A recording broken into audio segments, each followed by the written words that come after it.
So we all have these voices in our head. We like to not listen to them. The one that comforts us and keeps us nice and warm and cuddly and gives us cookies and milk at nighttime and shit. We like that voice. That voice, the one we want to always hear, which is why people don't like to listen to me a lot. Some people do, some people don't. The only thing that changes you is being real. So basically, I had to have the courage to go back in it because nothing was getting done. I kept on going to that nice, cuddly voice in my head saying, you know what? You don't need to do this. That's too much work, man. You've earned this. You deserve this. And that mentality got me to 297 pounds, fat, out of shape. To me, a loser. To me, making $1,000 a month and making a ton of mistakes. Because mistakes happen on the easy side of life. You take the easy road, the easy path, there's a lot of mistakes over there. The hard journey, you don't make too many mistakes over here because it's too hard. You don't want to repeat it. So it's challenging.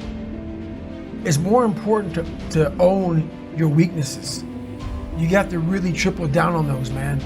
Because why? You want to become a full human being. We like to run away from weaknesses. Like for instance, if you're good at running, all you want to do is run. If you're great at reading, you have several books. But we don't do those things that we're not good at.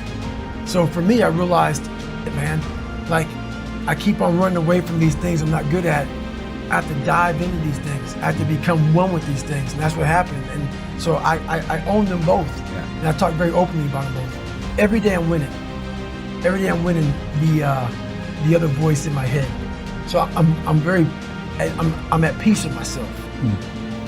The things I do for fun are like me bettering myself. Yeah. I love sports, I love watching sports, but I also love accomplishing and overcoming myself every day. Because every day is a battle. Every day is a battle because your mind wants to choose the path of least resistance. Every day. But you don't become better by ever doing that. You become normal. And I don't want to be normal. So it may not be a life for everybody, but I find a lot of peace in not being normal in my life. Your mind is still soft. It's hard for me to respect people who are able to come into that world and leave. This is a lifestyle, man. And people wonder, why am I not achieving more? And we wonder, why don't I have drive anymore? Where is it all at? If you don't develop a routine of suffering, not like go out and kill yourself every day, it's being uncomfortable. That keeps you hungry every day. If you live in your victories for so long and say, I'm gonna go challenge myself for 30 days or for 2 weeks or this one marathon. It ends. I did one marathon. That's why it leaves you. It leaves you because you haven't set up a next obstacle. Obstacles are how you grow. You must continue to have friction. Friction is where growth is at no friction. There's no growth. These people go to the gym. They get big, they get jacked, they can run fast, all that. But the only thing they're doing is you're coding over. The mind, all you're doing is building a bigger, stronger quitter. Your mind hasn't gotten any stronger because you haven't gone back in there and dealt with it. So the second adversity comes like, my God, I'm so getting fit. What's wrong? Your mind is still soft. You cannot live in that normal mindset. You must be your best on your worst day. And how you do that is you cannot think of a normal mindset. Can I have a normal mindset? And I'll never forget. I found such peace and beauty, and I got there. I was the worst pain in my life. And I got down, and my ex-wife pulled the car up on this little lawn. And I got in the back of it, and I got up the stairs. I'm not gonna go through the whole story, but I remember laying in the tub and she put the shower on me and I ran 101 miles in like 19 hours. And I was like peeing dirt on me and I'm sitting there and I'm jackhammering and my body is just the most broken it's ever been, even to this day. And this feeling came over me, call it crazy if you want, but very few people, I guarantee you've ever felt this before, to push themselves so far outside of what they thought was even possible, even for me. I laid in that tub and I didn't want it to go away. I had drained myself of every bit of strength, energy I had. It was the best feeling I had in my life. All that pain. It was confirmation that I had gone through a crucible and I had figured out another level of David Goggins. a level that I thought was humanly impossible for anybody to do. When I was at mile 70 and pissed all over myself and had 30 more miles to go and I was damn near dead, and I was able to go 31 more miles. In that process of the next 31 more miles, I found out more about myself in that 31 miles than ever had in my entire life. The conversations, the mental blocks, the roadblocks, everything horrible. It was just feeding at me like light speed, get thee out of here, man. Like I was able to figure out different tactics. And when I finally got done with that and I laid in that tub and it was over the feeling of, my God, man, you just really discovered a whole new world, a whole new part of the brain that guaranteed very few people have. So it's a feeling I can't even describe. You learn from people who are willing to tell you, this is where I started from. This is how much I fell on my ass. This is how bad I used to really be. I still have those moments because why, you're human. We're all jacked up, man. And that's what makes my story relatable. I'm willing to let you in to see I'm decently successful now, but I didn't come out like this, man. That's the story. Is you have to give people just a little bit of hope. There's no hope when they didn't see greatness in you everywhere. You have to be able to get yourself down to a level of check it out, man. There's hope for you. That's all I'm trying to give you, just a little bit. I think pushing yourself physically is the number one factor of life. That is the true spot where you can really dive deep into. Life's about self-discipline. It is about self-discipline. We tend to do the things that are easy. And that is it builds no mental toughness. It builds no mental hardening. It builds nothing.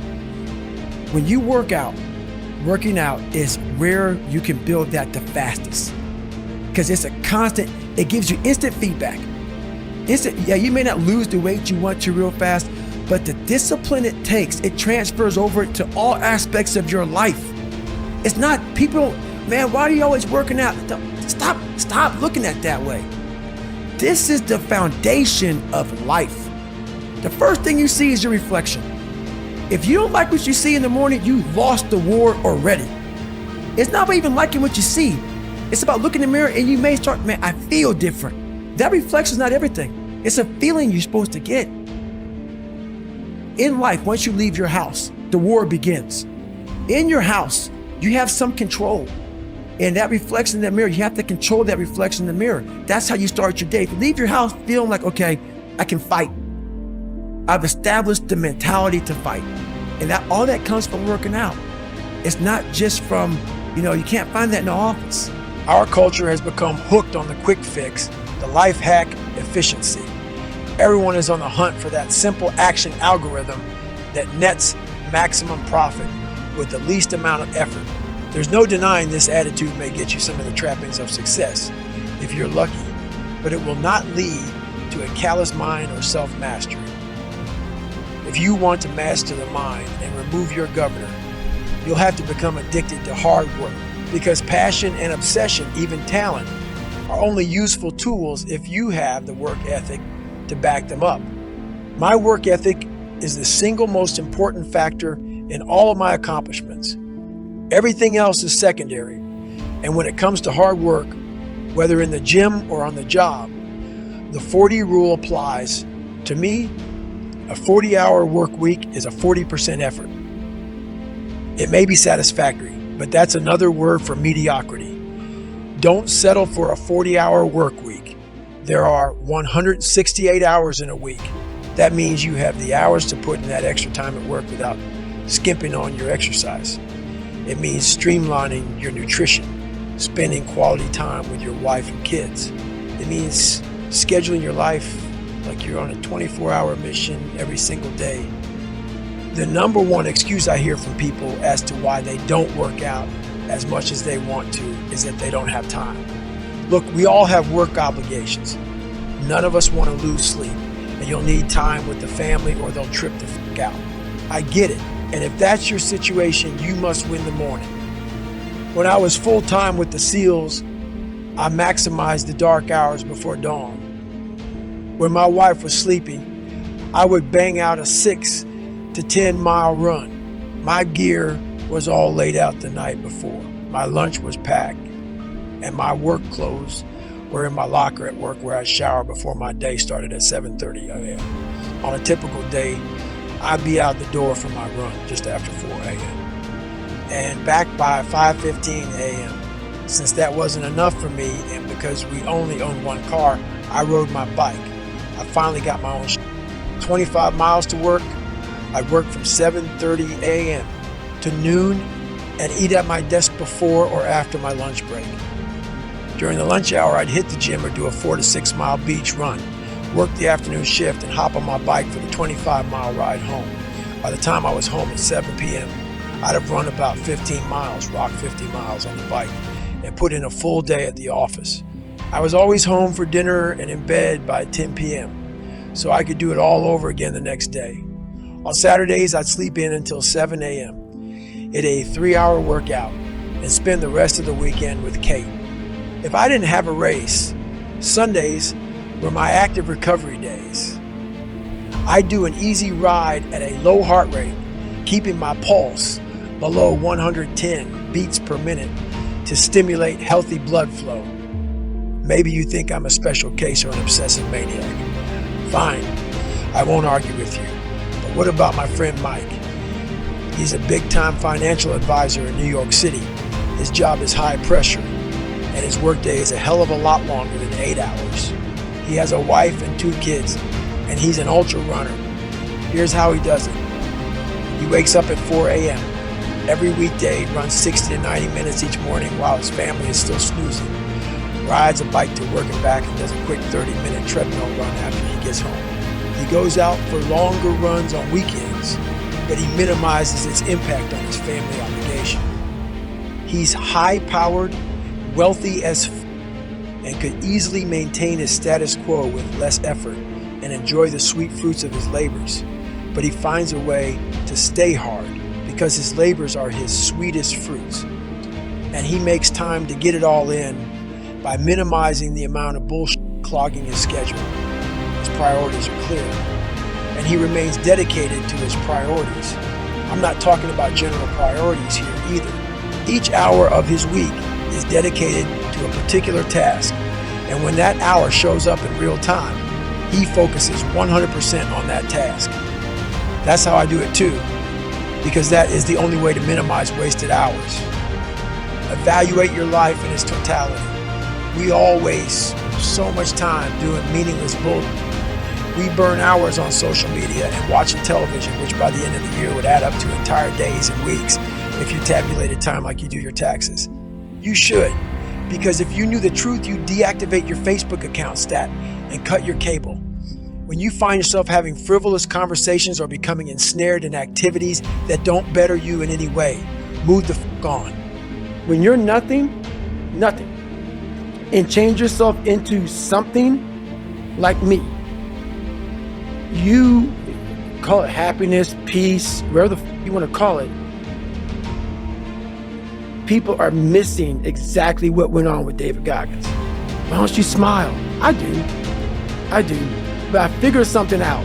That's why you'll never hear me say I'm missing something. I found it years ago. You find it in the suck.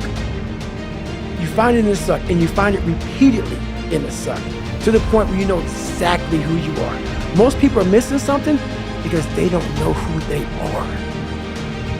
They never examine themselves. They've never done this experiment on themselves. The lab rat, we're all lab rats, but you're also the scientist. You create your own self. Most people are missing something because there's so much trapped in there. I don't even want to say potential. I think that's word used out too much too. There's so much in you that God or wherever the hell you believe in, or if you're an atheist, in you that you have not unlocked. That you walk around with this gorgeous wife or great husband, all this money, you're like, God, I feel like I'm missing something. Yeah, because it's about 75% of you is still fucking in there. Still chained up. Because you just didn't want to find your willpower. Didn't want to find your soul, your will, your heart, your determination, your guts, your courage. what that looks like, it looks scary. Like your little scary lab I went in. Scary. To wake up every day and say, I'm stupid, but I want to figure out a way to be smarter. Versus saying, man, I just can't do that. So you limit this box. So your box becomes so small of things you can do. My box wasn't even a box. It was a fucking little pinhole. And then through examining myself, getting some willpower, some courage, it became bigger than this table. But that's what we all do. That's why I wanted to come here today and talk to you about real shit. Not no fucking like hacks. There's no hacks, bro. It's you against you. You against you. And if you misunderstand that, you have a real problem. A real problem. I can understand you misunderstand me running down the street, shirt off. I can get it. I get it.